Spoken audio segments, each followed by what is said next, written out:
چلتے چلتے قابیل ایک چھوٹی سی پہاڑی کے نیچے پہنچا۔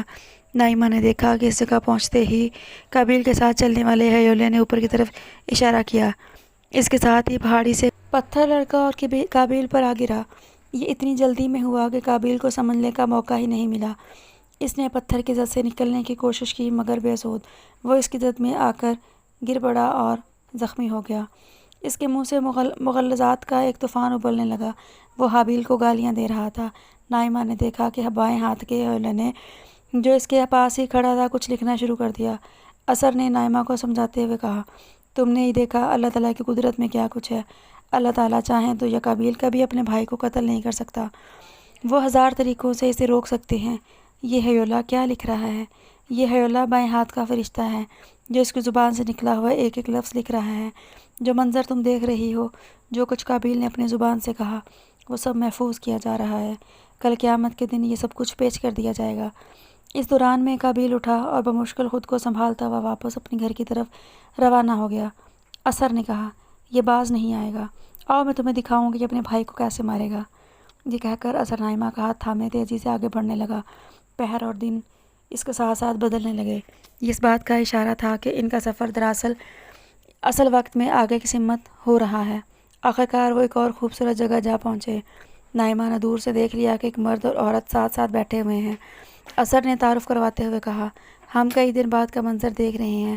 یہ حابیل اور اس کی بیوی ہے، اور وہ دیکھو دور سے قابیل آ رہا ہے۔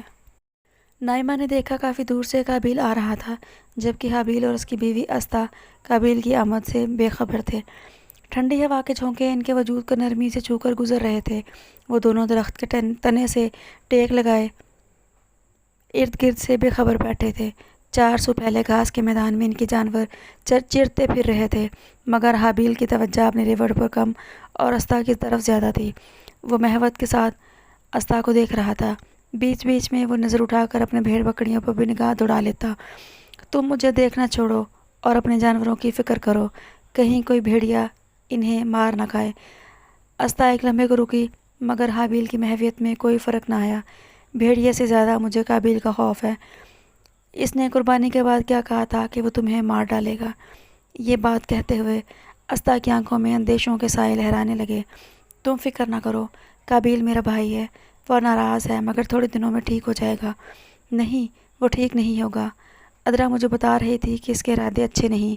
تم اپنی حفاظت کا کوئی بندوبست کرو حابیل۔ میں کیا کروں؟ اگر وہ مجھے مارنے کے منصوبے بنا رہا ہے تو کیا میں بھی اسے مارنے کا منصوبہ بناؤں؟ وہ اگر مجھے مارے گا تو اس گناہ کا بوجھ وہ خود اٹھائے گا، اپنے گناہ کا بوجھ، اور قیامت تک قتل ہونے والے ہر انسان کے قتل کا بار بھی وہی اٹھائے گا۔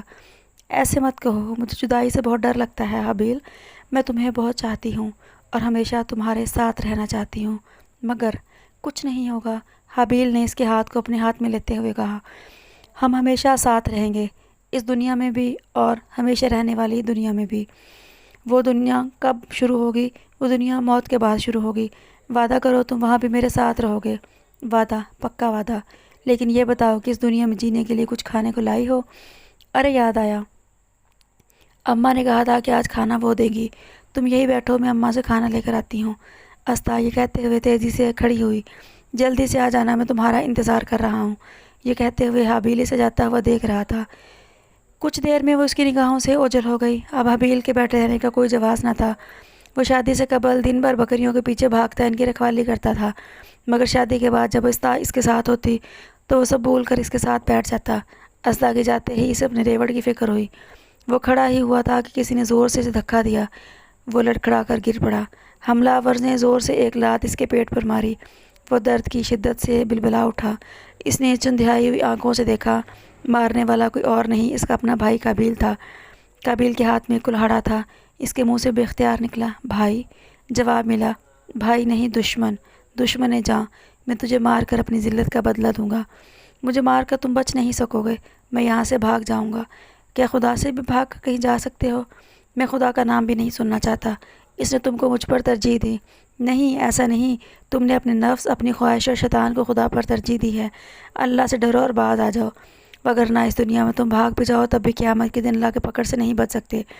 کوئی قیامت نہیں آئے گی، کوئی حساب نہیں ہوگا۔ زندگی اسی دنیا کی ہے اور اس میں اب تجھے میرے ہاتھوں سے کوئی نہیں بچا سکتا۔ یہ کہتے ہوئے قابیل نے پوری قوت سے کلہاڑا لہرایا اور اگلے لمحے زمین پر حابیل کے خون سے رنگین ہونے لگی۔ حابیل بے دم ہو کر زمین پر گر چکا تھا۔ اس کے چہرے پر کرب مگر دل میں سکون تھا۔ اس نے آسمان کی طرف دیکھا اور بمشکل یہ لفظ ادا کیے، اللہ کا شکر ہے کہ میں آدم کا بہتر بیٹا ہوں، میں قاتل نہیں بنا، میں نجات پا گیا۔ یہ کہتے ہوئے اس کی آنکھیں بند ہو گئیں۔ یہ واقعہ نائمہ کے سامنے پیش آیا۔ نائمہ جانتی تھی کہ وہ کچھ بھی نہیں کر سکتی۔ اس کی آنکھوں کے سامنے انسانیت کا پہلا قتل ہو چکا تھا۔ ایک معصوم، بے گناہ اور نیک انسان ظالمانہ طریقے پر مار دیا گیا تھا۔ وہ اسے روک نہیں سکی تھی، جو روک سکتا تھا اس نے بھی نہیں روکا۔ اسدیٰ کی چیخوں نے نائمہ کو ہلا کر رکھ دیا تھا۔ اسے اپنی بے بسی کا شدید احساس ہوا، ساتھ ہی اس میں زبردست غصہ پیدا ہوا اور اس نے اسر کو جھنجھوڑتے ہوئے کہا، تم نے اسے کیوں نہیں روکا؟ اللہ تعالیٰ نے اسے کیوں نہیں روکا؟ یہ تو کوئی انصاف نہیں ہوا، یہ سرتاسر ظلم ہے۔ نائمہ جذباتی مت بنو، تم دیکھ چکی ہو کہ یہاں ہر طرف فرشتے موجود ہیں، وہ جب چاہیں اللہ کے حکم پر کچھ بھی ہونے سے روک سکتے ہیں، مگر وہ مداخلت کرتے رہیں گے تو پھر انسانوں کی آزادی ختم ہو جائے گی، پھر کسی مجرم کو جرم کی سزا ملے گی، نہ کسی کو صبر کے بدلے میں جنت ملے گی۔ اللہ کی خاموشی کا مطلب اس کی بے بسی اور کمزوری نہیں، یہ امتحان ہے، اس میں ایسا ہی ہوگا، مگر یہاں اور بھی بہت کچھ ہوتا ہے، مگر وہ تمہاری نظروں سے اوجھل رہتا ہے، اب میں تمہیں وہ دکھاتا ہوں۔ اسر نے نائمہ کے جواب کا انتظار کیے بغیر اس کا ہاتھ تھاما اور پھر آگے بڑھنے لگا۔ پہر اور ایام مناظر کے ساتھ تبدیل ہو رہے تھے۔ ایک جگہ پہنچ کر اسر رک گیا، وقت بھی ٹھہر گیا۔ نائمہ نے دیکھا کہ ایک بہت چھوٹی سی بستی تھی جس میں گنتی کے چند کچے گھر بنے ہوئے تھے۔ ایک گھر میں اسر نائمہ کو لے کر داخل ہو گیا۔ یہاں ایک چارپائی پر ایک بوڑھا شخص اپنی زندگی کی آخری سانسیں گن رہا تھا۔ ارد گرد چند لوگ کھڑے تھے۔ نائمہ نے اسر کی طرف دیکھا تو اس نے جواب دیا، یہ قابیل ہے، موت کے دروازے پر بے بسی سے پڑا قابیل۔ تم نے کہا تھا کہ یہاں انصاف نہیں ہوتا، یہ دیکھو اللہ کا انصاف اب شروع ہو رہا ہے۔ اللہ تعالیٰ کسی مجرم کو پکڑنے کی جلدی نہیں کرتے، ان کا ہر مجرم وقت کی رو میں بہتا ہوا خود ان کی عدالت تک آ جاتا ہے۔ اب موت کے ساتھ ہی قابیل کی سزا شروع ہوگی۔ اس طرح کہ قیامت کے دن تک جو قتل ہوگا اس کے گناہ کا ایک حصہ قابیل کے نام لکھا جائے گا، جبکہ حابیل کو قتل کرنے کا جرم الگ ہے، اسے بدترین عذاب دیا جائے گا۔ ذرا غور سے دیکھو کیا ہو رہا ہے، مگر دل ذرا بڑا رکھنا۔ یہ کہتے ہوئے اسر نے نائمہ کا ہاتھ بھی ہاتھوں میں لے لیا، جس کے ساتھ نائمہ کی بینائی نے وہ دیکھنا شروع کر دیا جو کسی اور کو نظر نہیں آ رہا تھا۔ اس جھونپڑی میں عذاب کے انتہائی خوفناک فرشتے موجود تھے۔ نائمہ نے اپنے خیالوں میں بھی اس طرح کی خوفناک مخلوق کا تصور نہیں کیا تھا۔ ان کو دیکھتے ہی نائمہ کے بدن میں تھرتھری چھوٹ گئی۔